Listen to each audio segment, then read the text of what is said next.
I was staring at the glowing screen of my phone, the blue light washing over my tired face as the clock ticked over to 1:45 in the morning, when a notification popped up that seemed too good to be true.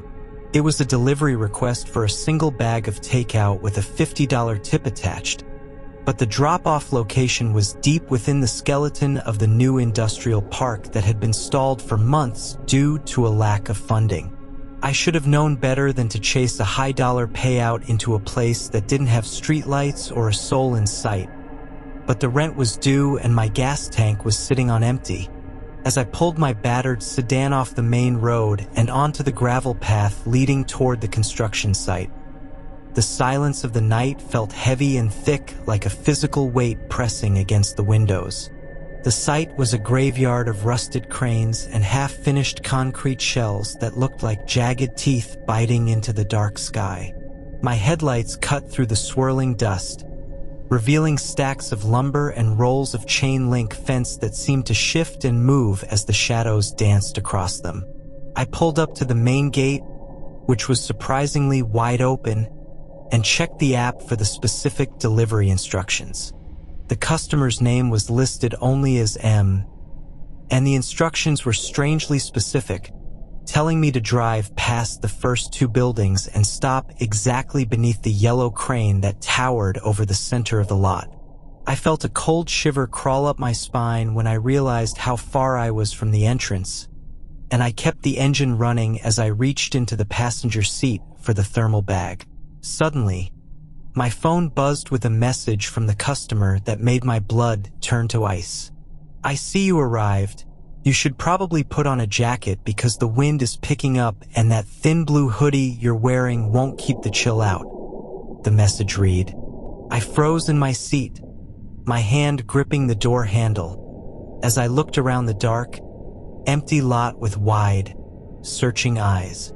How could they see what I was wearing when there wasn't a single light on in any of the buildings and no other cars were parked anywhere near me? I looked up at the massive yellow crane, but it was just a silhouette against the stars, silent and motionless. I told myself it was just a high-tech security camera, or maybe they were watching from a distance with binoculars, but the feeling of being hunted started to override my need for the money. I typed back a quick message asking where they were so I could drop the food and leave, but the response came back almost instantly. "Don't be in such a hurry. I'm just finishing up some work at the top. Why don't you step out of the car so I can make sure the order is correct?" The hair on the back of my neck stood up because the tone of the message felt like a trap, and my gut was screaming at me to put the car in reverse and get out of there. I decided to leave the food right there on the gravel and mark the order as delivered, but as I reached for the gear shift, a loud, metallic bang echoed through the night. I looked toward the entrance and my heart dropped into my stomach when I saw the massive chain-link gate swinging shut as if pushed by an invisible hand. There was no wind strong enough to move a heavy gate like that, and the sound of the padlock clicking into place echoed like a gunshot in the stillness.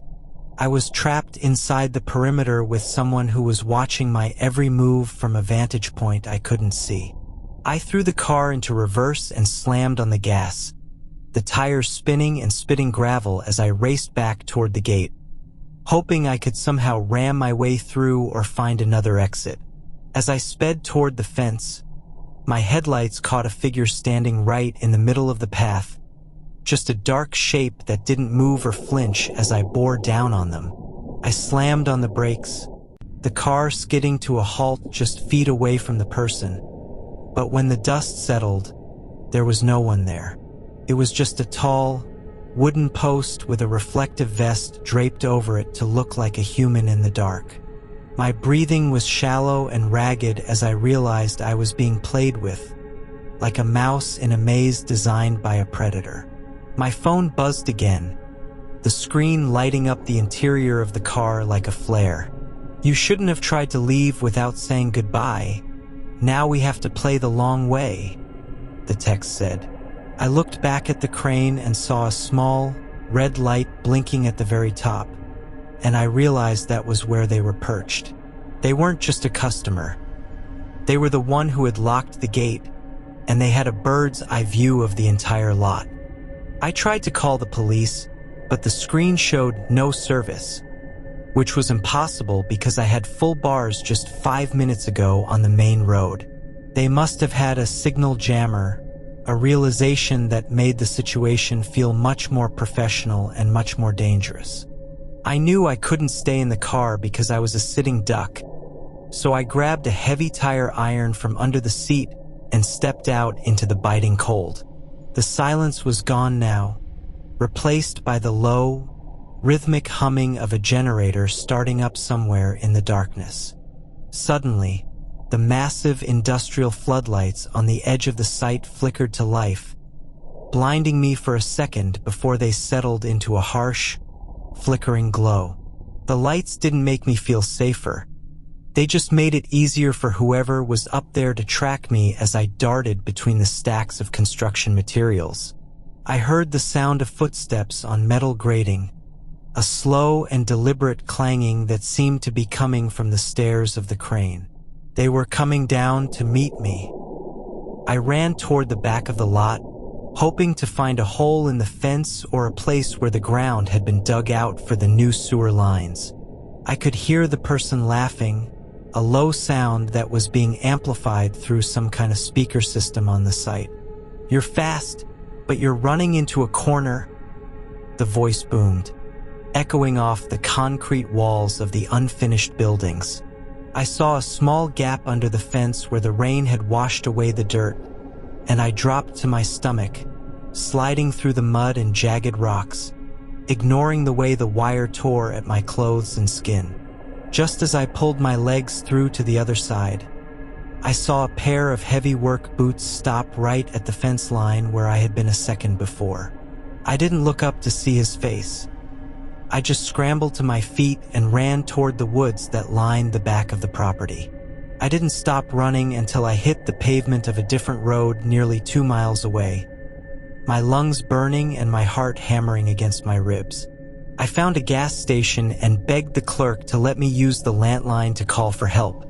When the police finally went back to the site an hour later, they found my car with the engine still running and the driver's side door wide open. The takeout bag was sitting on the roof of the car, but it wasn't food inside anymore. It was filled with old, rusted nails and a single note that said, "Almost." The person on the crane was gone, and there was no record of the delivery account or the payment ever existing.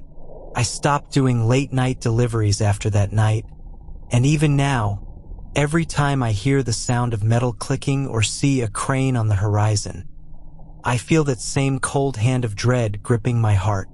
I survived, but I know that somewhere out there, M is still watching the night, waiting for the next person to take the bait.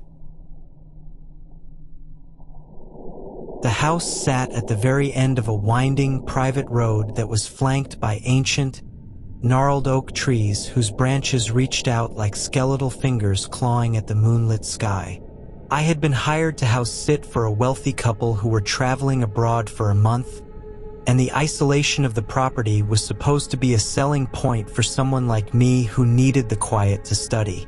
The home was a marvel of modern architecture, all glass walls and cold stone floors, and it was fully integrated with the state-of-the-art smart home system that controlled everything from the temperature to the heavy steel deadbolts on the doors. It was nearly midnight on my third night there, and I was sitting in the massive kitchen, the only light coming from the glowing blue ring of the smart assistant hub on the counter. The silence of the house was absolute, until a soft, synthesized female voice chirped from the speakers hidden in the ceiling. "Welcome home, Marcus," the system said in its cheerful, robotic tone, followed by the heavy, mechanical thud of the front door unlocking. My heart skipped a beat because my name isn't Marcus, and I was supposed to be the only person with a digital key to the property. I sat frozen on the bar stool, my eyes glued to the hallway that led to the foyer, expecting to see the owners return early, but the house remained eerily still. I picked up my phone and checked the security app, but the log showed that no guest codes had been entered and the perimeter gates were still closed and locked. I told myself it was just a glitch in the software, a leftover greeting from a previous resident or a bug in the programming. But then I heard the unmistakable sound of footsteps on the gravel driveway outside. I felt a wave of nausea wash over me when I realized the smart home's motion sensors were giving away my general area to him. I fumbled with my phone in the dark, my fingers shaking so hard I almost dropped it, and I managed to navigate to the system settings of the house app. I found the emergency override tab and began frantically typing in the master reset code that the owners had left on a sticky note in the kitchen drawer, which I had luckily photographed on my first day. Outside the crawl space, I heard the man begin to claw at the bookshelves, his fingernails scraping against the wood as he searched for the hidden latch. "I can hear your heart beating through the vents," he crooned, his voice becoming more jagged and aggressive as the seconds ticked by. Just as I felt the bookshelf begin to give way under his frantic pulling, I hit the execute button on the app. The entire house suddenly went pitch black as the system rebooted, the mechanical locks on the shutters disengaging with a series of loud clicks. The man let out a frustrated howl of rage in the darkness, and I used that moment of confusion to shove the bookshelf open, knocking him backward into a chair. I didn't look back to see if he was getting up. I simply sprinted toward the front door, which was now unlocked and swinging freely in the night breeze. I ran down the long driveway, my feet hitting the gravel with a frantic rhythm, and I didn't stop until I reached the main road where I flagged down a passing patrol car. When the police returned to the house, they found the front door wide open and the lights back on, but the man was gone. The only evidence that he had ever been there was a single glass of milk sitting on the kitchen island and a small leather briefcase filled with old, yellowed blueprints of the house. The police discovered that the Marcus the system recognized was a man who had disappeared 20 years ago during the construction of the estate, and they found a series of hidden tunnels behind the walls that allowed him to move through the house unseen. I never went back to finish the job, and I still can't use a smart speaker without feeling a cold shiver down my spine, wondering if the voice coming out of the machine is talking to me, or to someone standing right behind me in the dark. The engine of my old sedan gave a final, wheezing rattle before the dashboard lights flickered and died, leaving me submerged in a sea of absolute blackness on the shoulder of Route 42. I sat there for a moment in the sudden, crushing silence, the only sound being the rhythmic ticking of the cooling metal and the frantic thumping of my own heart against my ribs.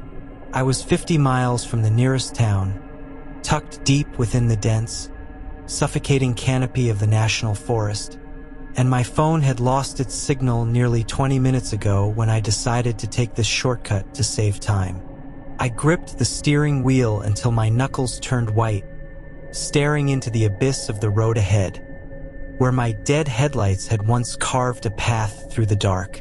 I knew I couldn't stay in the car forever, but the thought of stepping out into that vast, unseen wilderness made my stomach churn with a primal dread.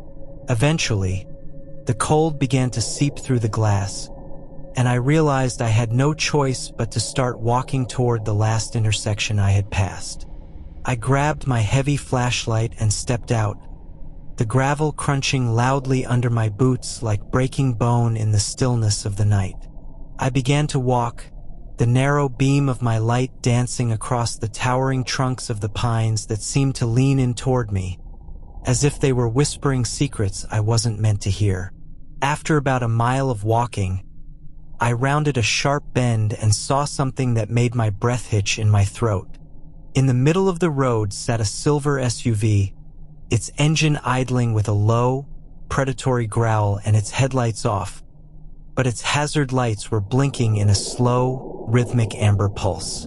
It was positioned at an angle, completely blocking both lanes of the narrow road, making it impossible for any vehicle to pass. As I crept closer, My flashlight beam hit the rear window, and I saw that the car was completely empty. The driver's side door standing wide open as if someone had left in a great hurry. I stopped about 20 feet away, my eyes searching the darkness for any sign of the owner, but the forest was eerily quiet, with even the crickets having fallen silent. Then, I saw it, resting right in the center of the asphalt, about 10 feet past the SUV, was a bright red plastic child's car seat. It looked brand new, sitting there perfectly upright and solitary, an object of domestic safety that felt horrifyingly out of place in this desolate stretch of woods. "Hello? Is someone there? Do you need help?" I called out, my voice sounding thin and fragile against the vastness of the trees. There was no verbal answer, but suddenly, the SUV's radio flared to life, the volume cranking up to a deafening level that sent a jolt of pure adrenaline through my system. It wasn't music or news coming through the speakers. It was the sound of heavy, distorted breathing, layered over the static of a dead frequency. I backed away, the hair on my arms standing straight up, as I realized the car seat was a lure. A classic tactic used to get people to stop their cars and step out into the open. I turned my flashlight toward the tree line on my left, and for a split second, the light reflected off a pair of eyes, high up and wide apart, before the figure ducked behind a massive oak. My blood turned to ice as I realized I wasn't just alone in the woods. I was being watched by people who knew exactly how to hunt on this stretch of road. I heard a low whistle from the right side of the road, followed by the sound of heavy boots running through the dry underbrush, closing the distance between us. I didn't wait to see who was coming. I turned and sprinted back the way I had come, my lungs burning as I pushed my body to its absolute limit. The sound of the breathing on the SUV's radio grew fainter as I ran, but the sounds of the pursuit in the woods stayed right alongside me, snapping twigs and rustling leaves marking their progress. "Why are you running? We just want to talk," a voice shouted from the darkness, a rough, jagged sound that carried no kindness or warmth. I didn't respond, knowing that any breath wasted on words was a breath I couldn't use to escape. I saw a steep embankment to my right and made a split-second decision to slide down it, hoping to lose them in the dense thicket of ferns and fallen logs at the bottom. I tumbled down the dirt slope, the thorns tearing at my jacket and the rocks bruising my skin, until I landed in a shallow, stagnant creek at the base of the hill. I crawled under the massive, hollowed-out root system of a fallen cedar tree, pressing my body into the cold mud and turning off my flashlight. I stayed perfectly still, the smell of damp earth and rot filling my nose, as the sounds of the hunters reached the top of the embankment above me. "Where did the little rabbit go?" one of them growled, his voice so close I could hear the gravelly intake of his breath. I watched through a small gap in the roots as the beams of their high-powered flashlights swept across the creek bed, the light passing inches from my hiding spot. My heart was hammering so hard I was certain they could hear it, but I focused on the slow, steady rhythm of my breathing, forcing myself to remain a part of the shadows. They lingered for what felt like hours, arguing in low, hushed tones about which way I might have gone, before the sound of their footsteps finally began to recede back toward the road. I waited another 30 minutes in the freezing mud, my limbs numb and shaking, before I dared to crawl out from my sanctuary. I didn't go back to the road. Instead, I followed the creek downstream, knowing that water eventually leads to civilization or at least a bridge. As the first gray light of dawn began to bleed through the canopy, I stumbled upon a small ranger station at the edge of the forest perimeter. I hammered on the door until an older man in a uniform opened it, his eyes widening at the sight of my mud-caked, bloodied appearance. I told him everything, my words tumbling out in a frantic rush, and watched as he immediately reached for his radio to call the state police. When the authorities reached the site on Route 42, the silver SUV was gone, and the road was empty, leaving no trace of the predators who had been waiting in the dark. The only thing they found was the red car seat, left behind in the middle of the asphalt as a grim reminder of the trap I had narrowly escaped. I never drive through the forest at night anymore, and every time I see a car stopped on the shoulder with its hazards blinking, I don't slow down. I just lock my doors and keep driving until the sun comes up.